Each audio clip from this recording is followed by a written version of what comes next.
তো ভাই কিছুক্ষণ আগে শাকিব খানের আপকামিং মুভি তুফানের নতুন সং রিলিজ করে দিয়েছে, যার কিন্তু নাম রাখা হয়েছে লাগে উড়া ধুরা। তুমি কোন শহরের মাইয়া গো লাগে উড়া ধুরা তুমি ঘুরা। দেখো বেসিক্যালি কিন্তু এটা একটা কপি গান, হ্যাঁ, আর কোন গান থেকে কপি করা হয়েছে সেটা তো আশা করি তোমাদের বলতে হবে না। ये क्या तमाशा लगा रखा है तूने? ये तस्वीरें दिखाकर क्या साबित करना चाहता है तू?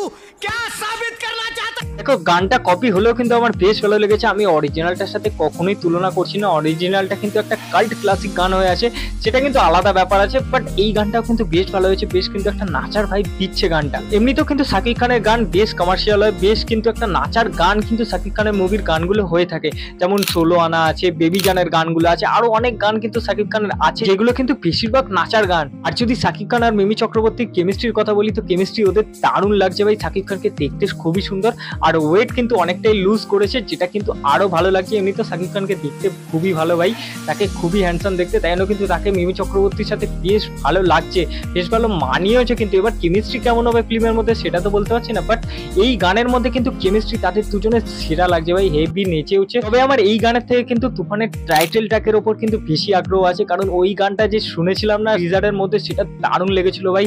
ওই তুফান আসে রে, সেই গানটা ব্যাপক লেগেছে ভাই, বিজিএমটা সলিড ছিল। সেই গানটা কবে রিলিজ করবে সেটাই কিন্তু আমার দেখার বিষয় হবে। আর এই তুফান ফিল্মটা নিয়ে কিন্তু বেশ আশা আছে আমার এই ফিল্মটার উপর, কারণ এই ফিল্মটা নাকি ইন্ডিয়াতে একই দিনে রিলিজ হতে চলেছে। যদি ভালোভাবে রিলিজ হয় না, তাহলে কিন্তু ফার্স্ট ডে ফার্স্ট শো যাবো ভাই, এটা কিন্তু কনফার্ম। দেখো তার অন্যতম কারণ হলো শাকিব খান জেনারেলি যে ফিল্মগুলো করে তার তুলনায় কিন্তু এই ফিল্মটা অনেকটা বেশি অ্যাকশন ওরিয়েন্টেড, অনেকটা বেশি মাসি, অনেকটা ভালো সিনেমাটোগ্রাফি দেখা যাচ্ছে। ইভেন অ্যাক্টিং অনুযায়ী কিন্তু শাকিব খানের অনেকটা বেশি ইমপ্রুভ করেছে।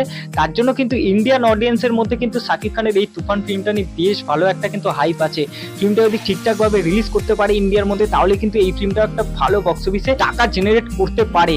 আরেকটা প্লাস পয়েন্ট হলো যে যিশু সেনগুপ্ত তুফান ফিল্মের ভিলেন হতে চলেছে ভাই। যিশু সেনগুপ্ত কি লেভেলের অ্যাক্টর সেটা তো আমরা বাংলার সবাই জানি, এবার বাংলাদেশেরও জানবে, কারণ এখন যারা যিশু সেনগুপ্তকে ফলো করে না, তারা কিন্তু জানে যে সে কি লেভেলের অ্যাক্টর হয়ে গেছে রিসেন্ট টাইমে, কারণ সে কিন্তু সাউথের টপ ভিলেনের ক্যাটাগরির মধ্যে কিন্তু এখন পড়ে। হ্যাঁ, মানে বড় বড় যে কোনো সাউথের ফিল্ম হচ্ছে তার মধ্যে কিন্তু যিশু সেনগুপ্তকে তোমরা দেখতেই পাবে। যারা বাংলাদেশের অডিয়েন্স আছে, যারা কিন্তু সাউথের ফিল্ম ফলো করে থাকে, তারা কিন্তু বুঝতে পারবে যে আমি কি কথা বলছি এবং কার কথা বলছি, সেটা কিন্তু তারা বুঝতে পারবে। যারা সাউথের ফিল্ম যারা ফলো করে থাকে বাংলাদেশে, তারা কিন্তু বুঝতে পারবে যে আমি কার কথা বলছি। আমি যিশুদার লুকটা নিয়ে খুবই এক্সাইটেড, যে লুকটা কেমন করেছে তার সেটা দেখার জন্য খুবই এক্সাইটেড ভাই। কবে যে রিলিজ করবে ট্রেলারটা, কবে যিশুদার লুকটা রিভিল হবে, সেটাই কিন্তু দেখার বিষয় হবে। তো এটাই ছিল আমার শাকিব খানের তুফান মুভির নতুন সং নিয়ে রিয়াকশন। তোমাদের কেমন লাগলো এই গানটা অবশ্যই কমেন্ট সেকশনে জানাতে পারো। আর এই ভিডিওটা যদি তোমাদের ভালো লেগে থাকে তো অবশ্যই একটা লাইক করে দিও। দেখা হচ্ছে পরের ভিডিও, টাটা।